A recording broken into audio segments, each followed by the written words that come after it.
नमस्कार। Science simplified के इस प्रोग्राम में आपका बहुत बहुत स्वागत, खैर मकदम, वेलकम।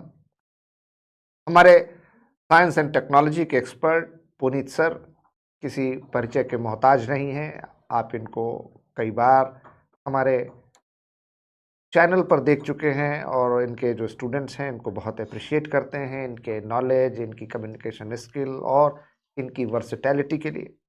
अभी जो हमारे देश में और लगभग सारी दुनिया में एनर्जी क्राइसिस, जो ख़ास तौर से दिक्कत ईरान, इसराइल, अमेरिका की जो जंग जैसे हालात सारी दुनिया में बन चुके हैं, मिडिल ईस्ट में जहाँ से सबसे ज़्यादा हमें ऑयल, नेचुरल गैस के रिज़र्व्स मिलते रहे हैं, उसकी पूरी सप्लाई चेन ब्लॉकेड में है। हॉर्मुज़ स्ट्रेट ख़तरे में है। हमारे भी देश में LPG, LNG, crude oil, gas, इन सब का संकट धीरे धीरे बढ़ता जा रहा है। क्या इस सारी समस्या के पीछे जड़ है, वजह है? एलपीजी क्या होता है?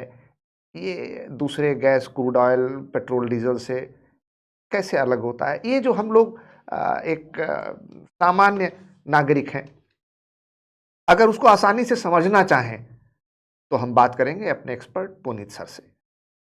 पुनीत, ये हमारे देश दुनिया में आजकल जो ये एलपीजी का संकट चला हुआ है, ये एलपीजी आम बोलचाल की भाषा में इसको कहते हैं एलपीजी। ये एलपीजी क्या होता है और ये किन किन काम में आता है? जैसे हमारे घर में गैस चूल्हा है, सभी घरों में खाना बनता है, होटल रेस्टोरेंट में खाना बनता है। तो ज़रा एलपीजी के बारे में पहले बताएं, इसका कंपोजिशन क्या है और इसके यूजेस क्या क्या है?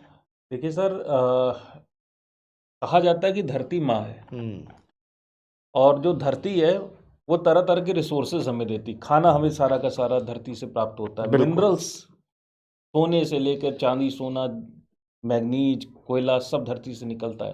तो जैसे कोयला है एक तरह का फॉसिल फ्यूल है, ईंधन है, जमीन से निकलता है। वैसे ही जमीन से आपके जमीन के अंदर से गैसेस भी निकलती हैं जी। और इन गैसेस को हम नेचुरल गैसेस या प्राकृतिक गैसेस कहते हैं। पुराने ज़माने में आज से हज़ारों करोड़ों साल पहले जो एक ज़माना हुआ करता था, तरह तरह के जीव जंतु पृथ्वी पे विचरण करते थे। समंदर में बहुत सारे के जीव जंतु हुआ करते थे और जब वक्त बदला, क्योंकि अर्थ के बारे में कहा जाता है कि अर्थ का इन्वायरमेंट जो है, सरफेस है, एवर चेंजिंग है, हमेशा बदला करता बदलता है। तो बहुत सारी प्रक्रियाएं हुई, जैविक प्रक्रियाएं हुई। उसके बाद ये सब जीव जो है ज़मीन के अंदर दब गए और इनमें जब हाई टेम्परेचर पे जब चेंजेस आए तो उससे अलग अलग तरह की चीज़ें बनती। इसमें कई करोड़ साल का वक्त लगता है और इसमें जैसे कि कुछ चीज़ें परिवर्तित हो जाती कोयले में। उसी में से जो प्राकृतिक पदार्थ होते हैं उन्हीं में से कुछ चीज़ें जो है वो क्रूड ऑयल, जिसे हम कच्चा तेल कहते हैं, कच्चे तेल में चेंज होती हैं। और इसी क्रूड ऑयल के साथ साथ कुछ जगहों पर, सब जगहों पर नहीं, कुछ जगहों पर प्राकृतिक गैस का भी निर्माण होता है। ये गैस ज़मीन के अंदर होती है और इसको जो है इसको पंप करके बाहर निकाला जाता है। अब ये एलपीजी है, लिक्विफाइड है। लिक्विफाइड मतलब ये गैस नाम है लेकिन ये तरल होती है, लिक्विड होती है, liquefied petroleum petroleum gas. Gas. इसकी खास बात होती है इसमें नॉर्मली जो गैस होती है मेथेन, इसे CH4 कहते हैं, हल्की गैस है। एलपीजी में थोड़ी सी भारी गैसेस भी होती हैं। अच्छा। इसमें प्रोपेन और ब्यूटेन। अब प्रोपेन जो है उसमें 3 कार्बन है और ब्यूटेन में 4 कार्बन है, जबकि मेथेन में केवल 1 कार्बन होता है। अच्छा। तो मेथेन हल्की गैस है जिसे गोबर गैस भी कहते हैं, जबकि प्रोपेन और ब्यूटेन कंपैरेटिवली हैवी गैसेस है, भारी गैसेस है। और यही एलपीजी का मुख्य संगठन है। क्योंकि मॉलिक्यूलर वेट ज़्यादा है, बड़े साइज के मॉलिक्यूल है, इसलिए इनको हल्का सा भी प्रेशर बढ़ा के इनको आसानी से लिक्विफाई किया जा सकता है, अच्छा। तरलीकृत किया जा सकता है।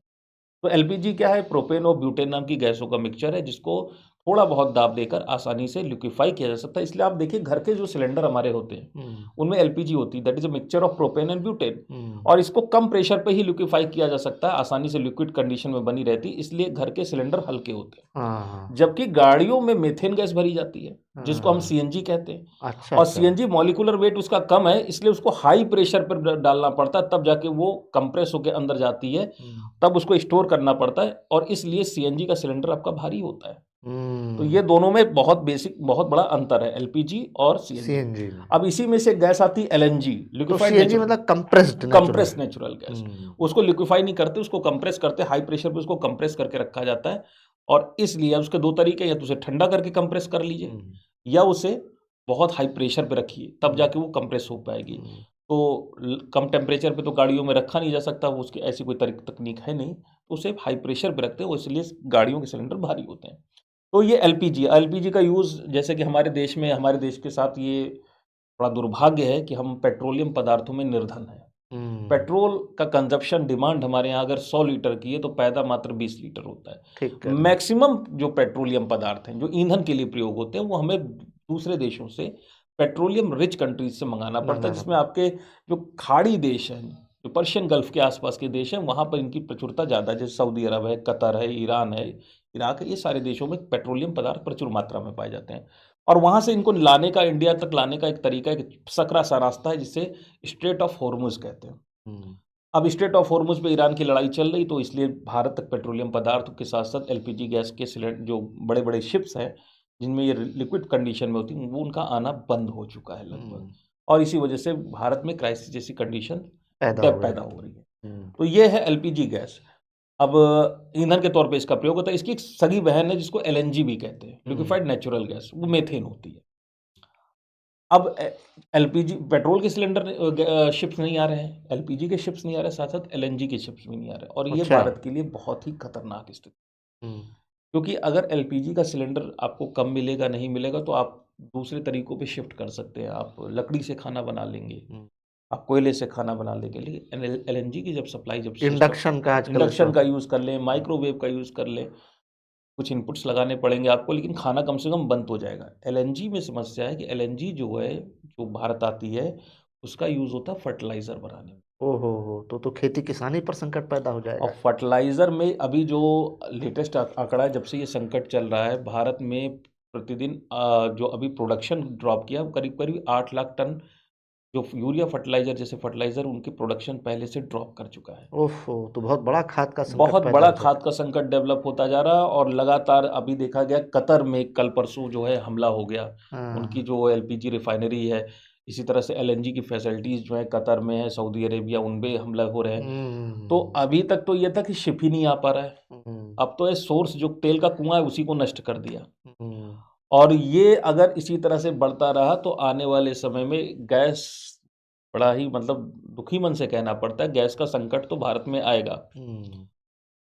पेट्रोल का भी आ सकता है, लेकिन सबसे बड़ी समस्या अगर फर्टिलाइजर पे संकट आ गया, जो उसकी दिखाई पड़ रहा है, तो आने वाली जो आपकी फसल है खरीफ की, वो प्रभावित हो जो अब जाएगी। हमारे देश की मुख्य फसल है और पूरी तरह से फर्टिलाइजर के ऊपर डिपेंडेंट है, उसमें जो अभी कैलकुलेशन किया जा रहा है, करीब करीब 25% तक की गिरावट हो सकती है, 25% का ड्रॉप हो सकता है।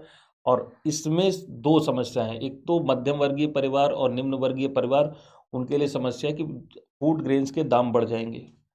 हाँ, तो ये खाद्य सुरक्षा, फूड खाद्य सिक्योरिटी की भी सुरक्षा खतरा मतलब पैदा अभी है। तक तो हम सोच रहे खाना कैसे पैदावार बनेगा। कम हो जाएगी। हाँ, अभी हम सोच रहे खाना कैसे बनेगा, दिसंबर तक हमें ये सोचना पड़ेगा खाना कैसे मिलेगा। भोजन मिलेगा कहाँ, अन्न ही नहीं पैदा अन्न ही होगा। नहीं है तो पकाओगे क्या। तो जो हमारे निर्धन वर्ग हैं, जो हमारे निम्न मध्यम वर्गीय परिवार हैं, उनके लिए जब ये फूड प्राइसेस के दाम बढ़ेंगे तो उनके लिए सर्वाइवल बहुत कठिन हो जाएगा। तो पहला तो इनके ऊपर झटका लगेगा। दूसरा, हमारे जो मार्जिनलाइज फार्मर है, जो छोटी जोत वाले किसान हैं, उनके साथ बहुत बड़ी समस्या आने वाली। वो इतना महंगा फर्टिलाइजर के दाम बढ़ेंगे। अभी नहीं मिलता है, मोरक्को मुश्किल से होती है। आप मंगा रहे हैं फर्टिलाइजर इस वक्त, मोरक्को से। अब ज्यादा दूरी से मंगा रहे हैं तो फर्टिलाइजर सब्सिडी पर प्रेशर पड़ रहा है। कितना सब्सिडी दे देगी गवर्नमेंट, एक लिमिट तक देगी, फर्टिलाइजर की राशनिंग होगी, और इस वजह से यूरिया जैसे फर्टिलाइजर जो इंडिया में बन जाते हैं, सल्फर फर्टिलाइजर बनाने के लिए सल्फर की जरूरत है, सल्फर क्रूड ऑयल से बनता है। अब ये सल्फर सारा का सारा बनता था कतर में, और कतर के ऊपर गिरा दिया बम। अब सल्फर का जो इनपुट है आना, वो लगभग बंद हो चुका है, ना के बराबर है। तो सल्फर कंटेनिंग जितने फर्टिलाइजर है, फास्फेट कंटेनिंग जितने फर्टिलाइजर है, यूरिया जैसे फर्टिलाइजर, सब में बड़ा शार्प डिक्लाइन आ रहा है। और ये हर दिन, हर गुजरती रात, अब रात जैसे खत्म होगी, सुबह तक पता चलेगा कि 4 बम और गिर गए।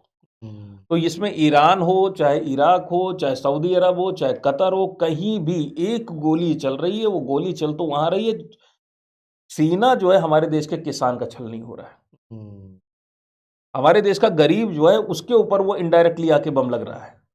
ये बात आप लोगों को समझनी यानी पड़ेगी। जंग तो कहीं और लड़ी जा रही है, उसका लेकिन उसके नतायज हमारे लोग भुगत रहे हैं। हाँ, खेती, किसानी, कामगार, मजदूर, गरीब, घर की गृहिणियां और एक आम इंसान, या जो लोग रेहड़ी पटरी रेस्टोरेंट खाना पीना का काम करते हैं। मैं पढ़ रहा था कि हमारे बच्चों का मिड डे मील इसकी में खाना नहीं मिल रहा है स्कूल में, बहुत विद्यालयों में। समस्या है, और ये समस्या की जो भी मोदी जी ने कहा है पार्लियामेंट में कि कोविड जैसे दिनों से तुलना करें, सरकार ने बड़ी कैलकुलेशन करके ये बात कही, वाक़ई में स्थिति बिगड़ गई तो कोविड से भी बुरे हालात हो सकते हैं। आपको पूरी छूट रहेगी घर से बाहर निकलने की, बाहर जाके कुछ भी करने की, लेकिन गाड़ी चलाने की छूट नहीं होगी, राशनिंग होगी पेट्रोल की।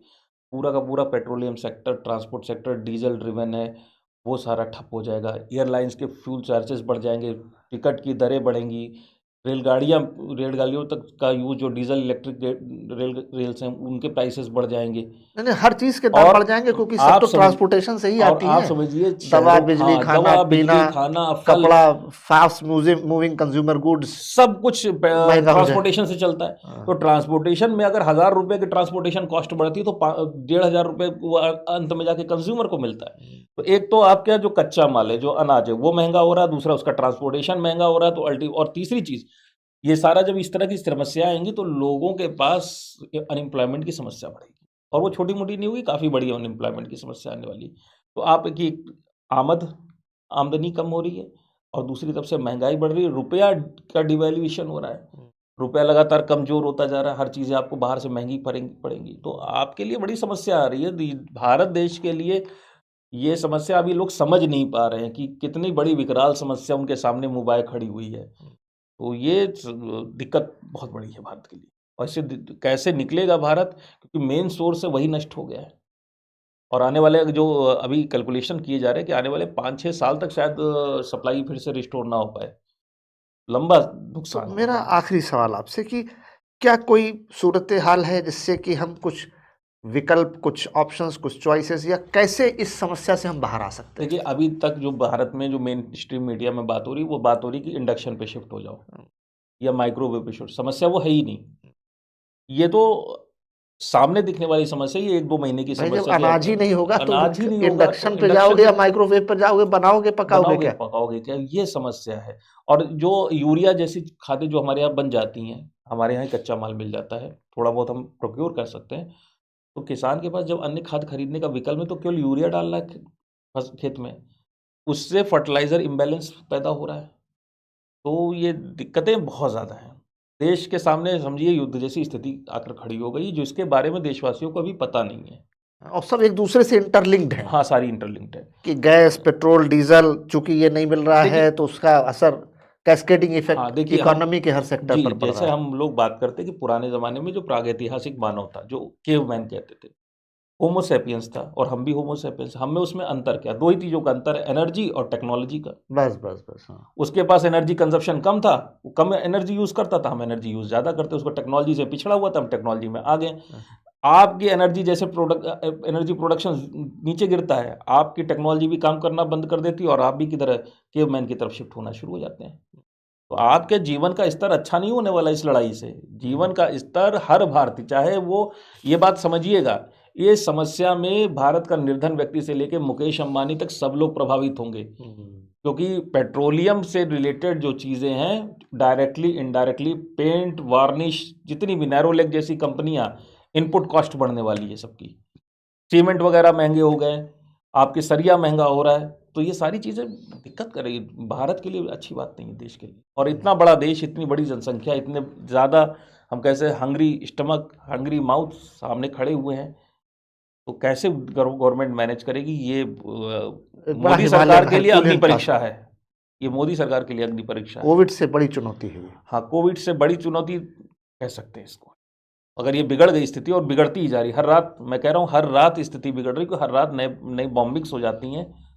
और ये इतनी बड़ी समस्या है कि अभी कतर पे जो हमला हुआ था, उसके बाद ट्रुथ सोशल मीडिया है डोनाल्ड ट्रंप का, उसमें डोनाल्ड ट्रंप ने बड़ा लंबा चौड़ा जवाब दिया है, और घबराए हुए से लग रहे हैं उनका। अगर आप स्टेटमेंट पढ़ेंगे तो जैसे लगा नहीं नहीं, इसराइल को, इस बारे में इसराइल ने बहुत गलत काम किया ईरान के ऊपर हमला करके, और कतर को तो इसके बारे में पता भी नहीं था, उसके ऊपर ईरान को हमला नहीं करना चाहिए था। मैनेज कर रहे हैं चीज़ें, क्योंकि डोनाल्ड ट्रंप को भी पता है कि स्थितियां बिगड़ गई हैं, बांग्लादेश में कतारें लग गई हैं। कल तो अफवाह के तौर पे कहा गया था, लेकिन अहमदाबाद में कतारें लगी थी। हाँ, गुजरात में बड़ा संकट हो यहाँ गया था। उत्तर प्रदेश में हमने देखा कि अभी जो फैजाबाद है, फैजाबाद अयोध्या में पेट्रोल पंप पे लाइनें लग गई थी लोगों के। अब वो अफवाह की वजह से थी ये कि वाकई में कमी हुई है, लेकिन ये जो लाइनें लग रही, ये चीज़ें लग रही, हो सकता है कि स्थितियां बिगड़ जाएं, क्योंकि भारत में ये चीज़ें बनती नहीं है।